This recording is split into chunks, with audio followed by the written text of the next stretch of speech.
How's it going, ParaTruthers? Welcome to another episode of ParaTruth Reborn. This is a pre-recorded show on 107.7 FM New Orleans, 105.3 FM on the West Coast, and United Public Radio Network. My name is Justin, and tonight we're going to be airing another replay of a ParaTruth Radio episode that we did with Elena Danaan, and it is entitled Galactic Federation of Worlds. We hope you enjoy it. We're bringing on Elena Danaan to talk about her book, A Gift from the Stars. Elena is an archaeologist who spent many years working on diverse sites in Egypt as well as in France and on Neolithic and pre-Celtic sites. She's a hereditary shaman who has studied pagan spirituality and was trained and ordained as a certified druidess. She's also an extraterrestrial contactee since childhood and became an emissary for the Galactic Federation of Worlds. And as I said, we're getting her on for A Gift from the Stars, but she also has wrote another book called We Will Never Let You Down. So without further ado, let's go to the line with Elena Danaan. Contacted again and beamed on board a ship in 2018, November 2018. So that was recording in progress. That was a catalyst, I suppose, because suddenly they explained to me and they told me the truth that they had rescued me. That's why they were keeping on coming in my life. And they say to me, we are going to give you back your memory of one night that we've wiped out for you from my memory. We're going to give it back to you, and because you're ready, the world is ready, and then you can share it. And that's after a year of ongoing dreams about memories coming back of a horrendous abduction by small greys. I couldn't take it anymore. I decided to go for hypnosis and just get it on one go. That's what I did in December 2019. So a year after. And then that was mind-blowing. And after that, I decided to tell the world about my story and write this book. So that's how it was born. Okay. Wow. It's incredible. Was the reason that they erased that original memory, was that, do you know if that's because they were just unsure as to how you would react to it, or were they just uncertain of whether or not you would be the one to, I guess, the worthy one to go forth and proclaim whatever it is that they were trying to show you? Well, the reason they gave me, and I believe that, is that it was so traumatic that it would have disturbed my life and I wouldn't have gotten to do what I was meant to do, experience life, human life on Earth as I have experienced to this day. Means making mistakes, exploring relationship with other humans, understanding how it works, etc., etc.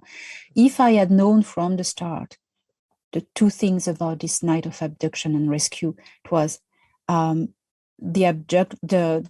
what the Greys did to me on their ship was a violation, and that I would have never wanted to have any physical relationship anymore because it was so traumatic. And secondly, if I also had the memory of being rescued by my friends, I would have been so in awe and admiration and all my rescuers, my saviors, and I would have focused on them, all my heroes and stuff, and not get on with my life. So I think there's two things, and especially the trauma. They told me it's because of the trauma, and I thank them. In fact, I thank them. I'm thankful not to have remembered. Yeah, okay, I would be. That makes sense. Wait till you're a little older where maybe you can handle that memory, right? Oh, I would have gone crazy. The memories, how they do, the good and the bad ones, if we can say like this, it's not really wiping out the memory. They don't wipe it out because otherwise you wouldn't be able to retrieve it under hypnosis or memory. if you are able to retrieve it, it's because it's still there somewhere, but not at the right place. Got it. So they reroute it, Right. So that's what they do. Okay. So suppression over erasure. Yes, yes, that's it. It's not erased. It's in a different file somewhere, Okay. And the thing is that that's the mind, okay? But then the body remembers. The body you can't erase and cancel the body traumas. For Right. instance, I had PTSD all my life about going to the dentist, and all the abductees have that PTSD at the dentist for a reason, and the doctor and everything. So the body remembers. So also you can try to retrieve your memories by working on the body memories. So that can work too, I suppose. Oh. Yeah. So you talk about your saviors early on in the book and how they had kind of encountered the ship that you were on with the Greys and saved you from them. And it was multiple species on that ship, right? Yes. It was a scout ship working for the Galactic Federation of Worlds. And there are a mix of so many races and species in this organization. It's huge. And on this specific scout ship, there were people from different races. There were two Pleiadians, Ahel, it's tall blonde with big eyes. And there was a guy from Epsilon Eridani, a blonde Caucasian person, but different features, different bone structures, and very dark eyes and thin hair. And there was a lady from Sirius B, another race, the Tashkeru, small, triangular face and huge eyes as well. So that was the races. Now, during that time, did you feel safe among them? Was there any moment where you kind of felt a little nervous to be around so many different races? I was astonished. I was, I was under shock because when I was saved in this gray ship, I was tied down to a metallic table. I was over terrified. It was super traumatic. When I didn't understand what happened, there were sound of explosions and shouts and weapons firing, and the door exploded in dust. There's no flames in space; it's dust. And I saw these two guys in space suit coming in. It was even scarier. What's happening? So I was totally terrified of them as well. I didn't know who they were. I was just 9. I was terrified. I was I was paralyzed as well. So when they untied me, and one of them took me in his arms. It took me a few seconds to understand that they were good people rescuing me, And it went so fast. Then we were teleported on board their ship, and I still was not understanding what was happening. And that's when we were totally rematerialized on board their ship, that I relaxed. It was instant, because the air was more breathable. It was warm. I felt the warm on my skin. That was the first thing. The temperature was different, and that suddenly put me in trust. Just the temperature, and then the lady, they laid me on the table, and this lady from Sirius B, who took care of me, she first put her hands here and she calmed me down. And there was suddenly a total trust. And at that moment, I just was super relaxed. She did something to me energetically, probably. And then I understand that they were just rescuing me, and it was okay. Yeah, but her face, her face was different than human faces. It was triangular and big eyes. It was weird. the vision of her face, I think it didn't traumatize me, but it disturbed me. You know, when you see a human being, it's a human being, but Right. like deformed or different feature structure, it's disturbing. You know, Okay, so yeah. I remember the vision of her disturbed me. The guys were more like us, but I remember I was a bit scared of her at the start. Yeah. Me personally, I would probably be scared of any extraterrestrial, no matter what it is, just because as human beings, we're afraid of things we don't understand. So I think that was just a very natural reaction for you. And not to mention how young you were at the time as well. So Yeah, 9, yeah. And you know, the guys, especially the 2 Pleiadian guys, they were beautiful. So, you know, when you have beautiful human beings, it's psychologically say, oh, they're nice, you know. That's right. stupid, but it works like that, the mind. Right. So you've had communications with these beings even after all of that happened, and something that I found fascinating just reading through your website and looking at the book, there are multiple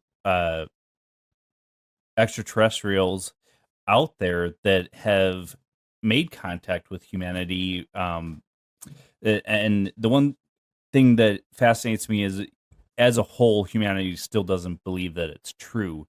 But how many races have actually made contact with the human race?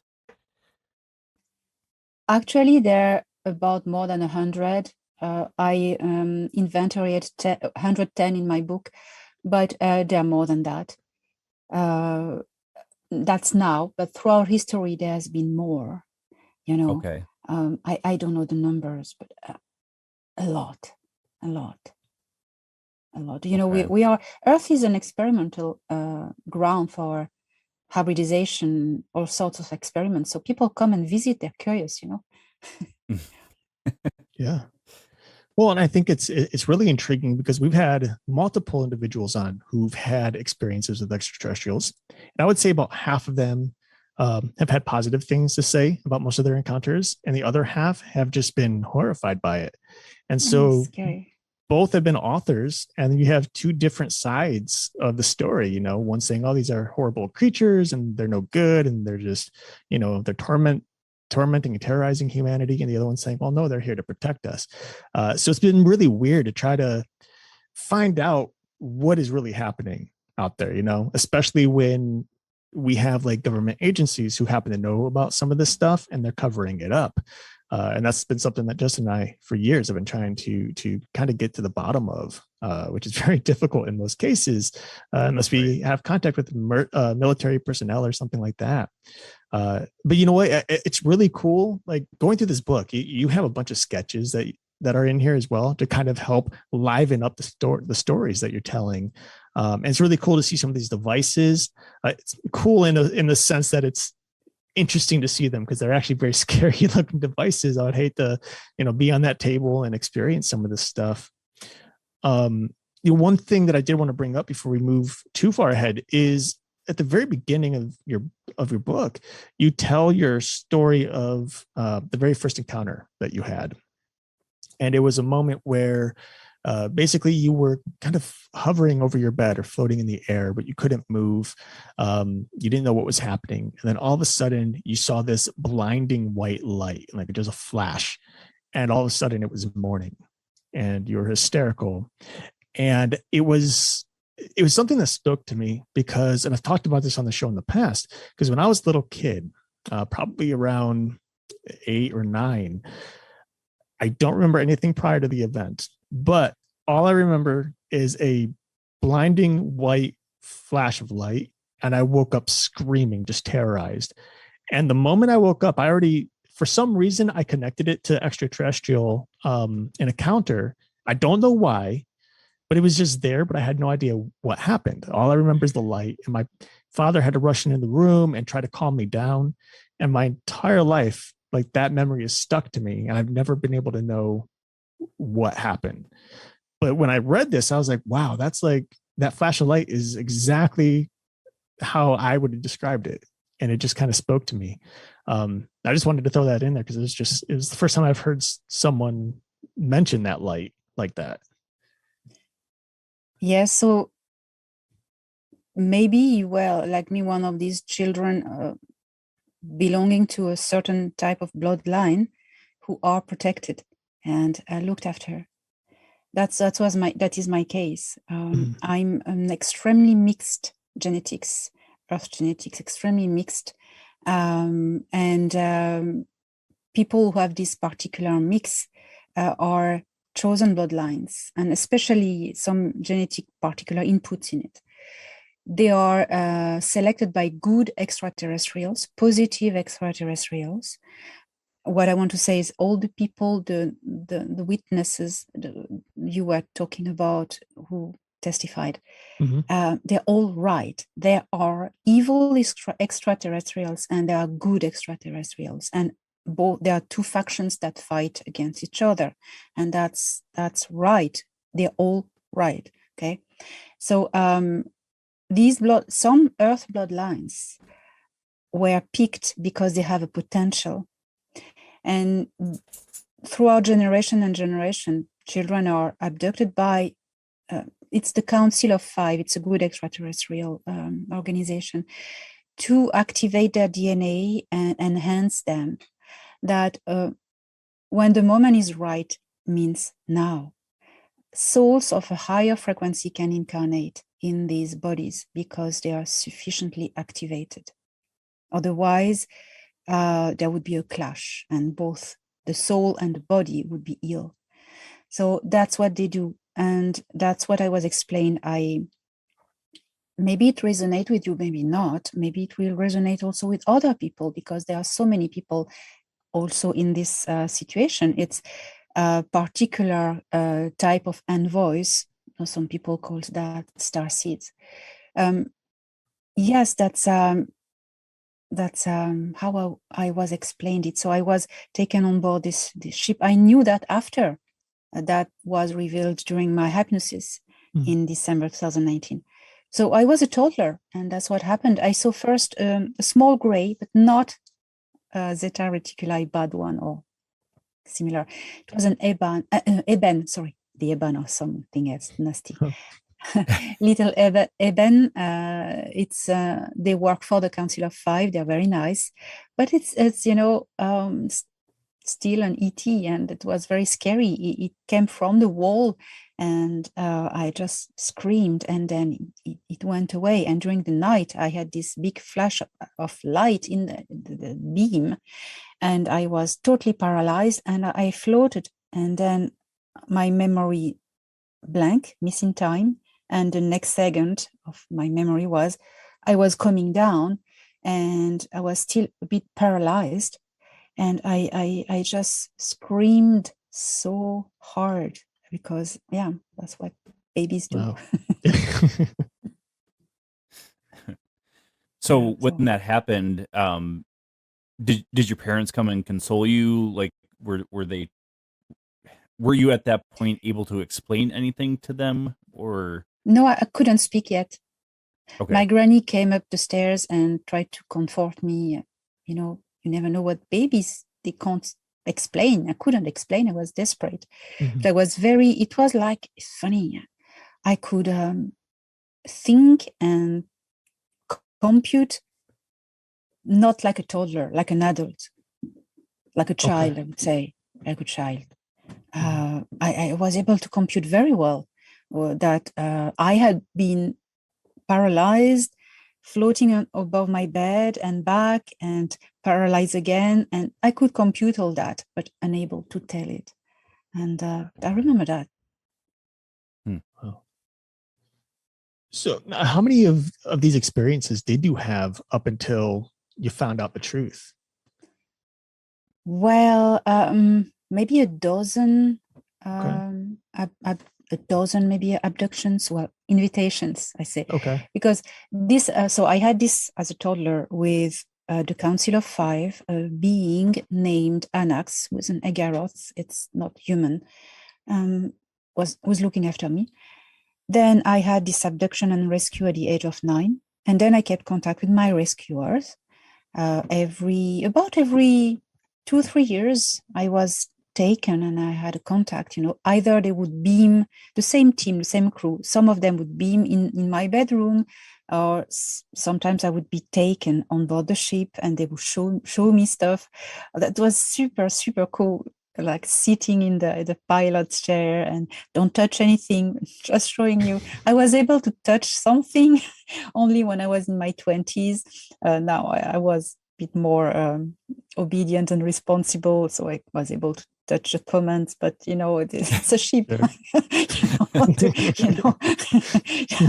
get the kids to touch the controls. So, and it showed me stuff like holographic. There was a holographic table with, you can pass your hand on it. There were maps, 3D maps of the galaxy with plenty of very complicated lines. There were routes, it was very cool and plenty of stuff.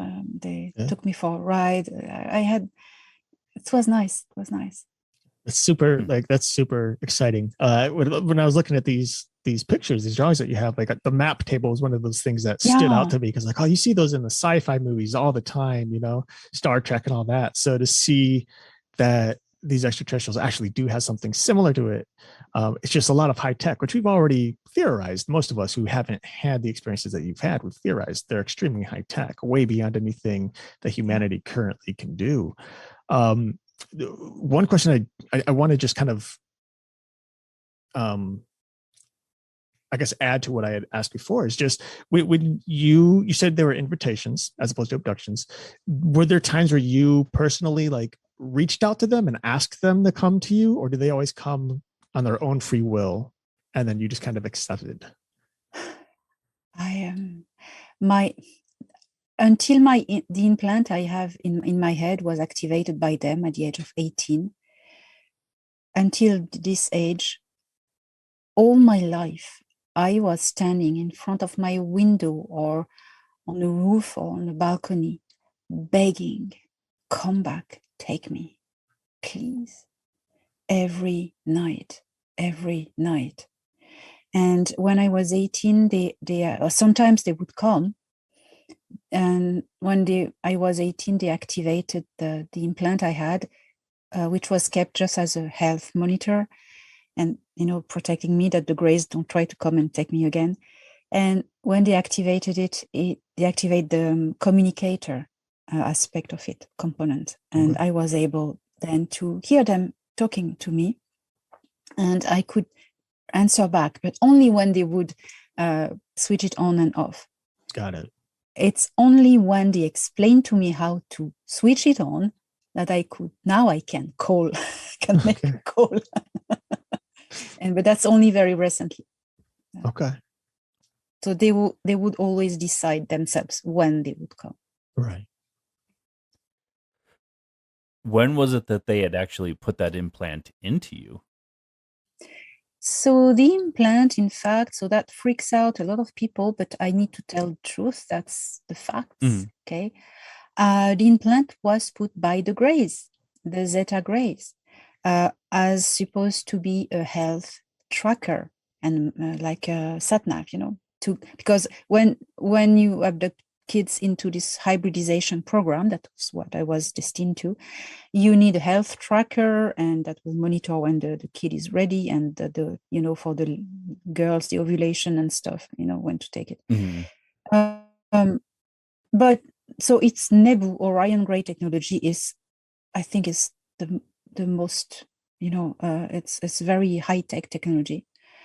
So this was fried. They couldn't remove it because where it was, they could have, but they had to be very quick because it was sending a pulse signal on the ship while they rescued me, So either they removed it very quickly, either they fried it, and they decided to fry it because they say, we can recalibrate it to our frequencies, which is a totally different technology.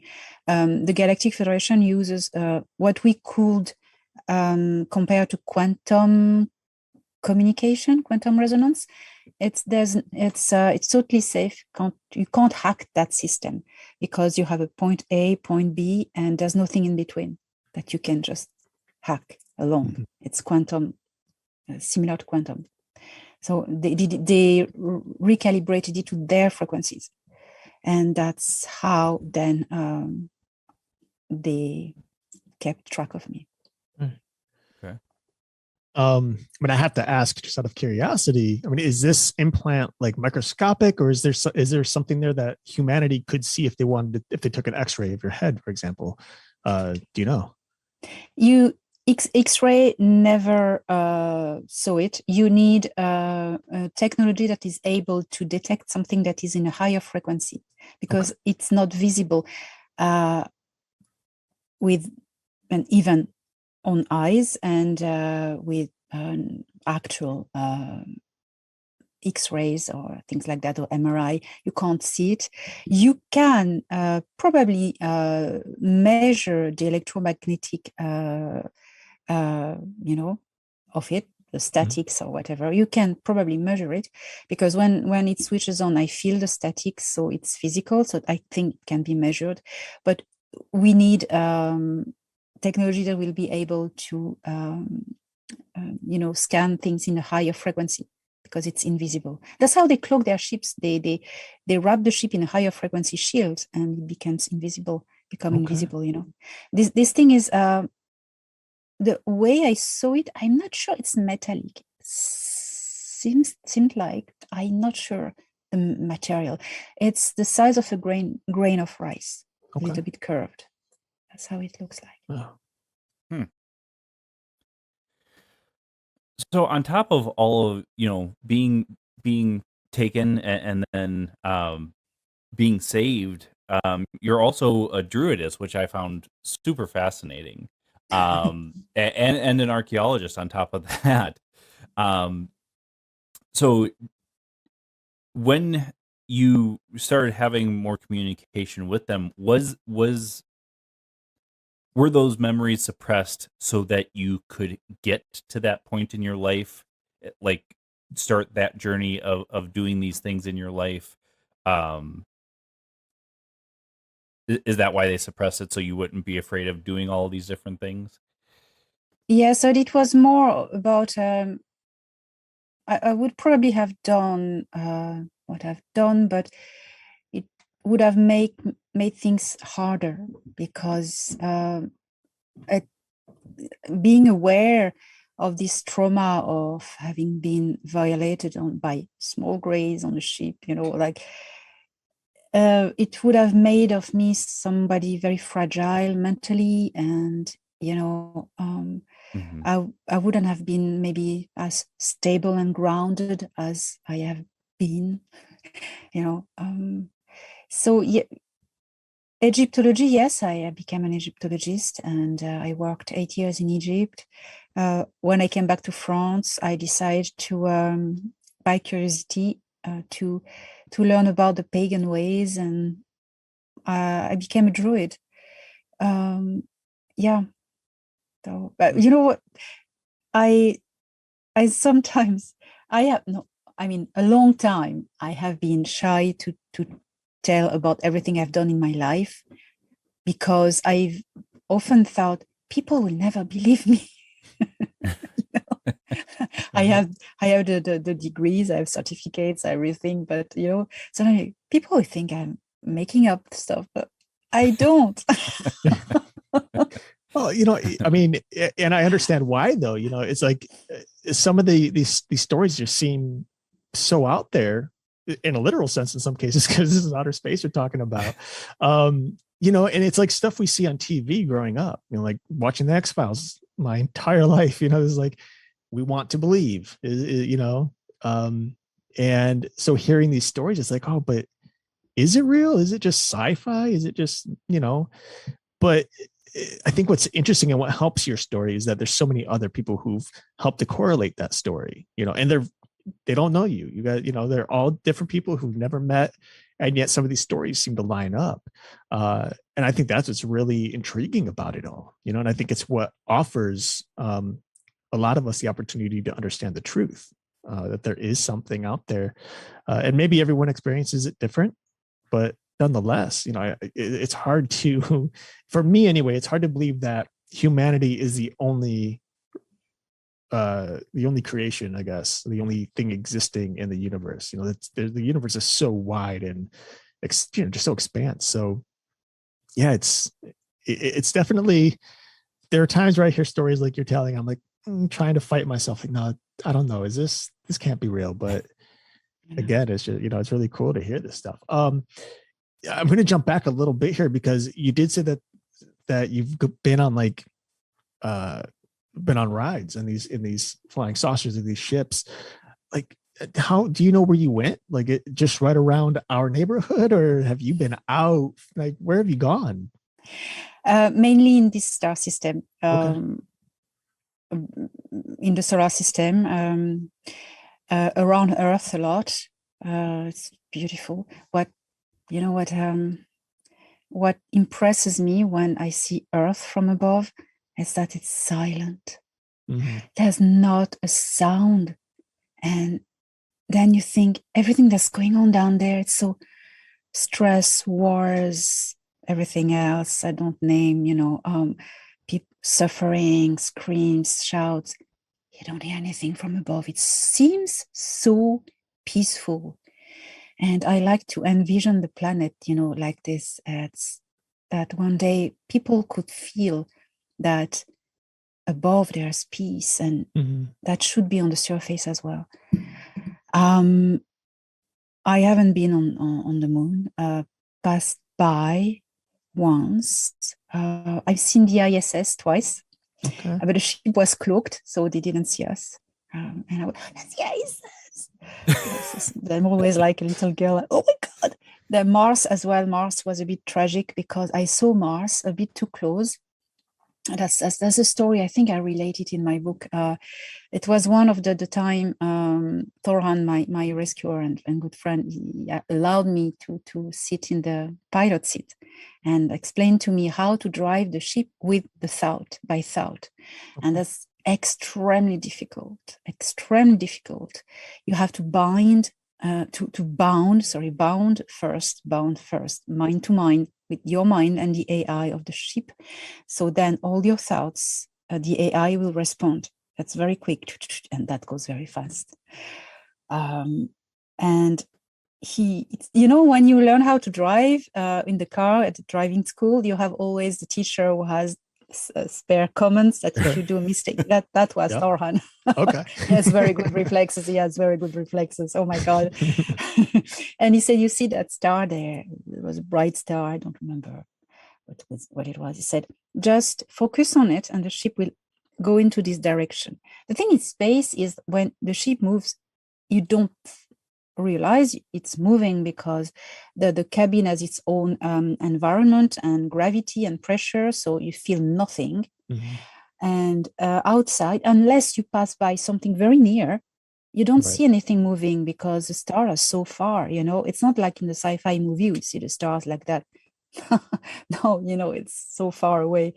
And so I didn't realize the ship was moving. I kind of knew it because I was focusing on this star. And suddenly I saw an orange orb with a bit of white coming from the bottom left of the screen. And I went, oh my God, is that Mars? And we went full speed on Mars. And I saw Mars from very close. And Thorhan just like blocked everything and like, get out of this seat. Yeah, very bad. Women driving.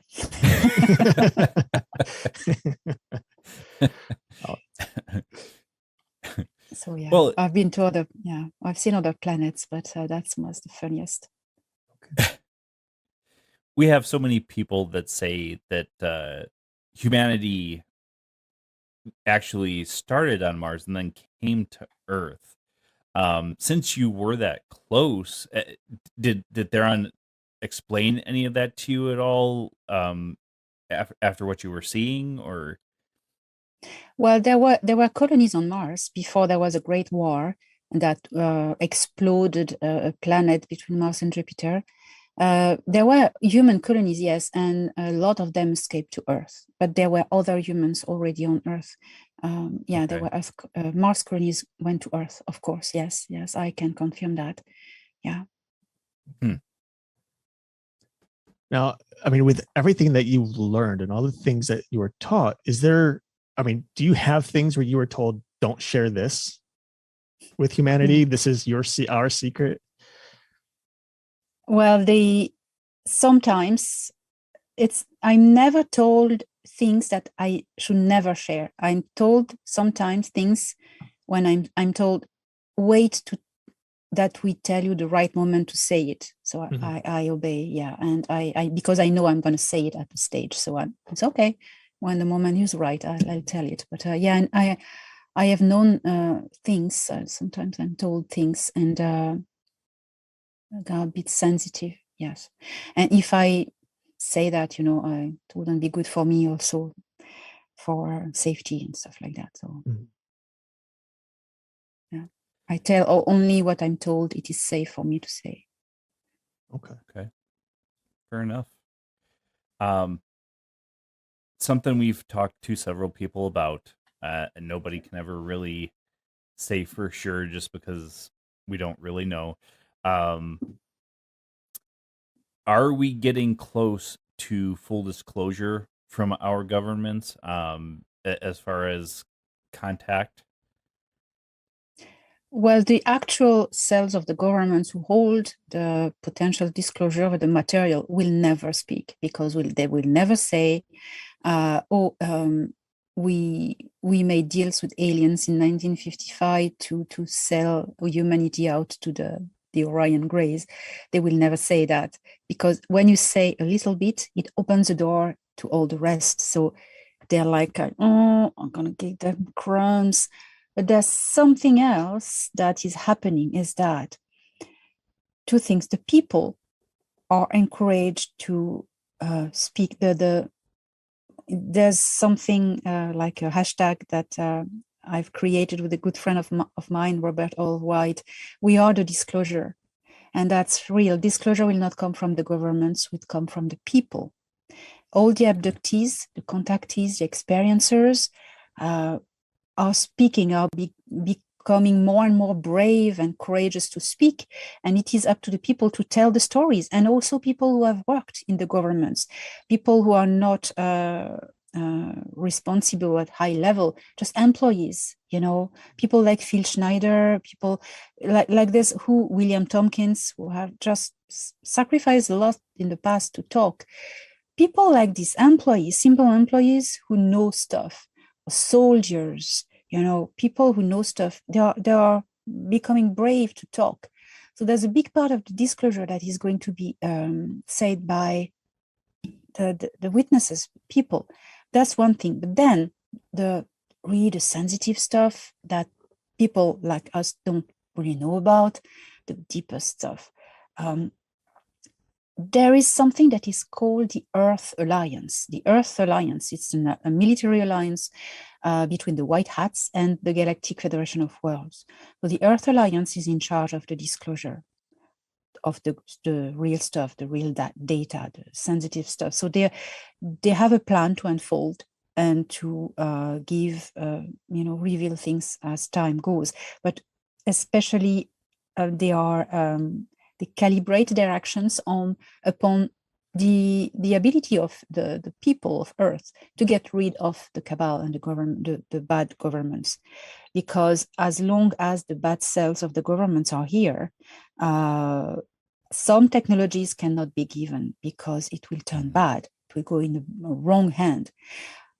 So there is a narrative that needs to be a little bit reversed, like stop.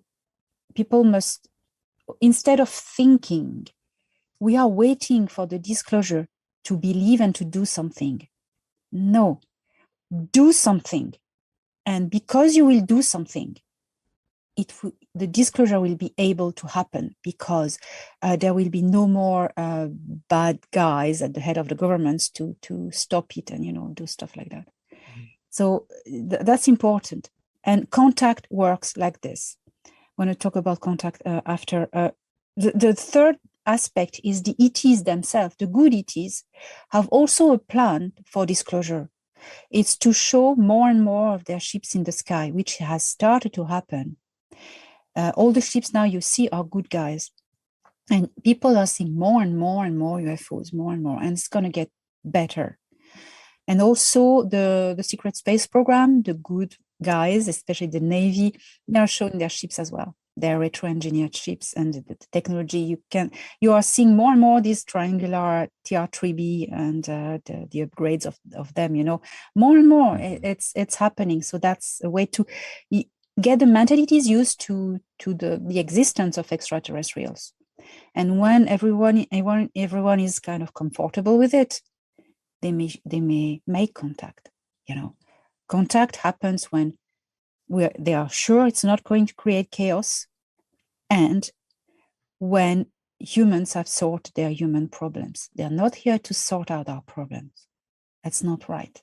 So that's what I would say. Okay. So there's no time limit on it. It's just No. The extraterrestrials are being patient, and however humanity, whatever we do, it's all based on us, really. Yeah. Patient, not in waiting for something to happen. Right. Patient in action. Mm-hmm. Let us. Okay, people who can do that just try to change the system. And the white hats are doing that. Sure. What the normal, because we have no power upon the governments, but we think so. Okay, no actual practical power, but we have something very powerful that we all have. The right to say no. I do not consent. If you stop feeding them, they wither. Stop consent to fear, because they manipulate everyone by fear and distractions. Every time you have a big distractions, like the Will Smith stuff or other stuff, look, what's happening? There's something happening. They want us to be distracted from, things like that. And fear, refuse fear, and do what you think is good for you and for your kids, and stop consenting to be manipulated by fear. That's our great power. We are in control. We have sovereignty. They make us believe we don't, but we do. If we say no, we are in our right. No. It's interesting you brought up the distraction thing, because the current events that we've been having within these just past few months have really felt to me like a distraction, and makes me really question distraction from what. And it could be 100 of different things, but they're always trying to do this. It's not something that's something new. They've always been doing this. So it's interesting you bring that up, because it has felt that way. And even more so before, like I've seen people's videos and stuff about, they're just trying to distract us. Yeah. And they'll show different things as to why they can prove that it's a distraction. Yeah. Distraction and also misinformation. Oh my gosh, that's huge. There's misinformation storm that has hit the fan that just now, it's like few past month, and it's like full on at the moment. That's something difficult to navigate through for everyone. Right. Yeah, I mean, this is, it's, as you were talking there, like telling us about how it's really up to us, up to the people to get their stuff together, and it's also up to the people to share the news. I couldn't help but think about many of the world's religions over the decades and centuries, and how they kind of correlate in the same way. Whether Christianity, Buddhism, Islam, all of it, it's always been, when a deity showed up, it was always up to the people to go out and spread the news, and there wouldn't be a second coming of that God until after everybody got their stuff together and the world was finally at the right place for the experience, for the deity to come back. and I'm, just based on what you're saying, I'm seeing again another similarity here amongst many of these other, religions, and it draws a lot of weird lines to each other as to, because there's been a lot of discussion as to, what exactly or who exactly many of the deities were in religion. Are they actually gods? Are they some sort of spirit entity? Are they these extraterrestrials? There's all these stories and hieroglyphics and stuff like that pointing to the sky. And it's just really a really interesting connection as you went and, shared what you've been sharing here. There, I believe many gods were extraterrestrials. There were different extraterrestrial colonies on Earth throughout history, and they had territorial wars as well. And the Veda in India keep a very good, precise record of some of these wars. It's very interesting. The Greeks as well, with the gods of the Olympus Mons. I mean, the Olympus, the castle of the gods, lifting off the mountain in the air in thunderstorm noises and lights and coming down sometimes. Come on, it's a spaceship. Things like this. I believe mostly of all the entities, and they were ETs. Because they can be real paranormal entities or angels, but really, when we think about it, nobody has testified of an angel, an actual real angel appearing physically. No, that never happens. We know angels exist, but they don't do that. They don't appear in flesh and bones. ETs do. So at the time, the people were calling them angels or gods or whatever, because it's in the vocabulary of the time, they had no other way to call them. The Anunnakis were called gods because they were not gods, but to people they had no other word. Right. The Egyptian had the word God in Egyptian is Netcher. Netcher means sacred or of a higher place. It's not really God, a higher place.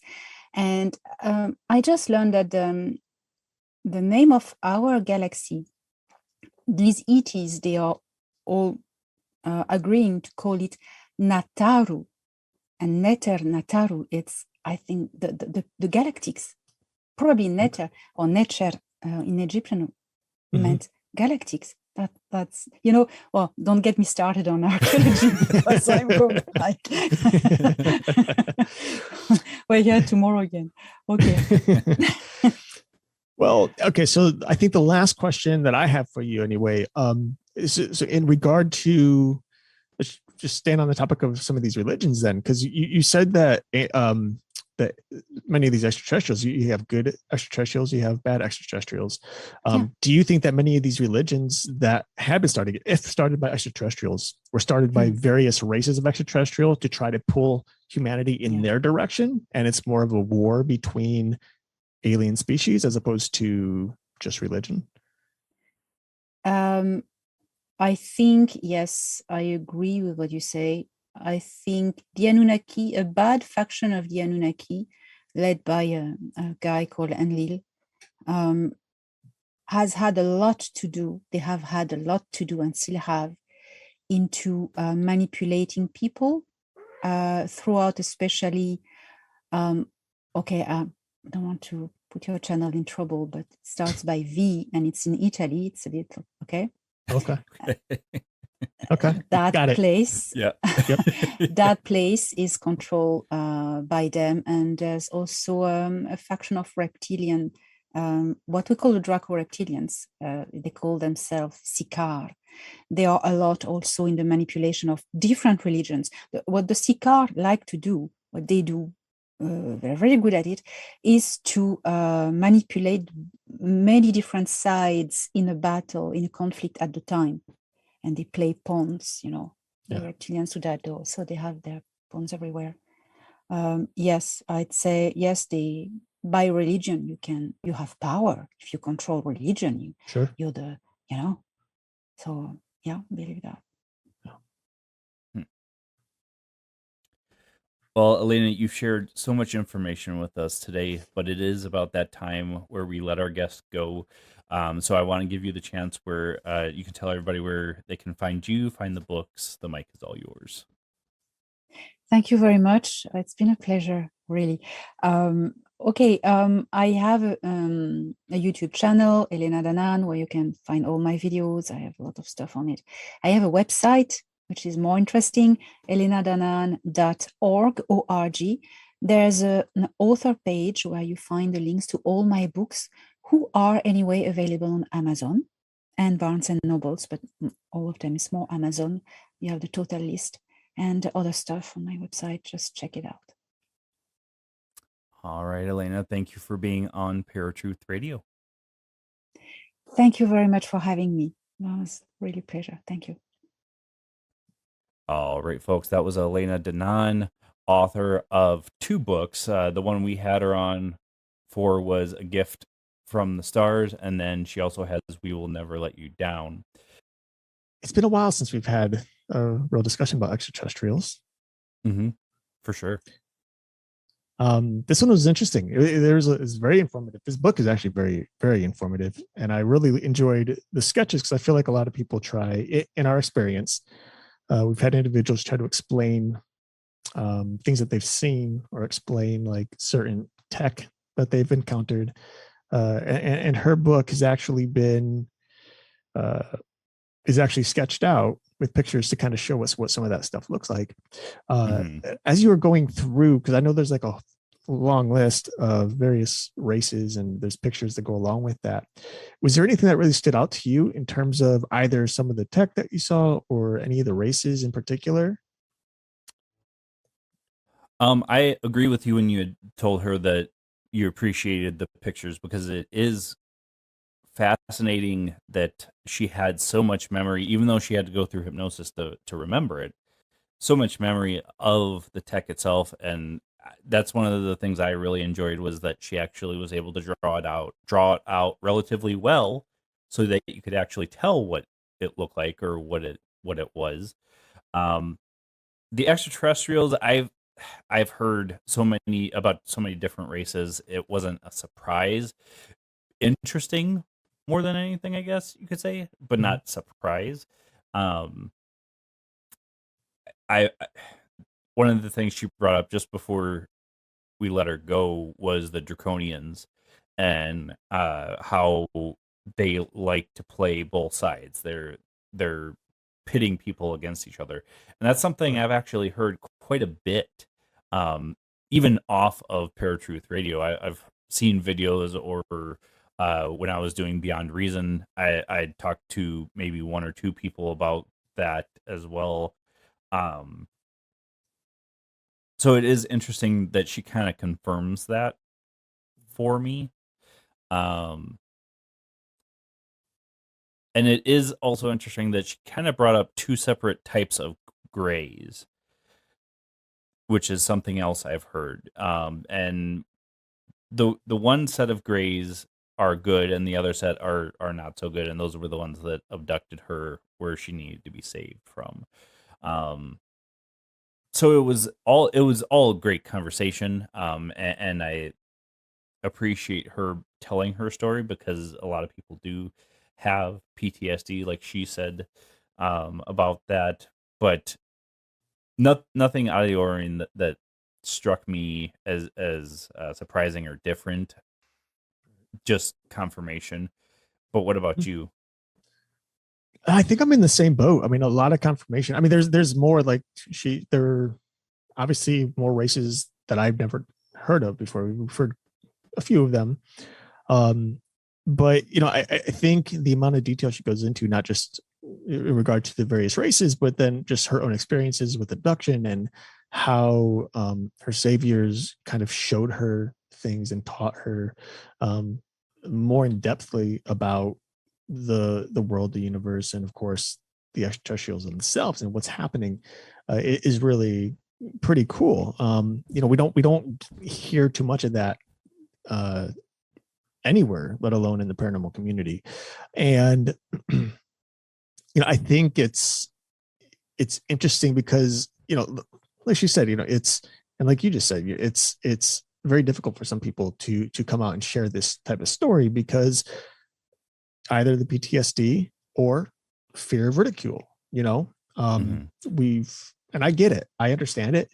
I think there have been plenty of instances where I've known something or believed something and hesitated. I mean, even now, I sometimes hesitate depending on the circle that I'm in, whether it's at work or just like certain friends where I'll stay hush hush and not bring up the paranormal, ghosts, or anything because it's just kind of frowned upon or people don't believe in it. Right. And I think for those of us, people like you and I who connect with people like us, it's very easy to talk about this stuff. So when you're in a position where you're like trying to share your story, hopefully with people who are interested in it, but even more so with people who don't believe it, I think it is scary, but yeah, I think, I honestly, just with her conversation, like I thought it was really interesting. And the reason I brought up the religion stuff is because of how similar her story was in terms of having humanity share this information about the extraterrestrials and how it's got to be by word of mouth and it's not going to come through the governments. It's similar to stuff in hate to bring it up, but like Christianity, there's when Jesus was talking about about the kingdom of God and telling the disciples to go forth and proclaim the kingdom of God. It was the Pharisees, the churches, the governments who were trying to stop him, trying to denounce that belief system, trying to stop it in its track and distract people. And here we are, with Elena telling us the same thing. And of course, in a very different environment nowadays. And in this case, it's the extraterrestrials who are telling people to go out and proclaim what is to come and who they are, but be careful because of the governments who are going to try to snuff it out and they want to hide it. And I'm sure it has a lot to do with, similar to any of the religions, the churches and the governments, they all just want power. And so they try to use fear and they try to shut things down, these stories down, so that they can hold on to that power as hard as they can. And I just thought it was really intriguing. Yeah, and it was interesting that she did bring up the distraction aspect of it, and I think more and more people are finally coming to the realization that our governments are trying to distract us from not just extraterrestrial, but distract us from what they're doing behind the scenes. All right, folks, we hope you enjoyed this episode of ParaTruth Reborn with the episode that we did as ParaTruth Radio. And we've got a lot of great stuff coming. Eric will be back next week, so I'm super stoked for that. Again, this has been a pre-recorded show on 107.7 FM New Orleans and United Public Radio Network. Until next week, where you'll find us same time, same channel. My name is Justin. Talk to you guys later.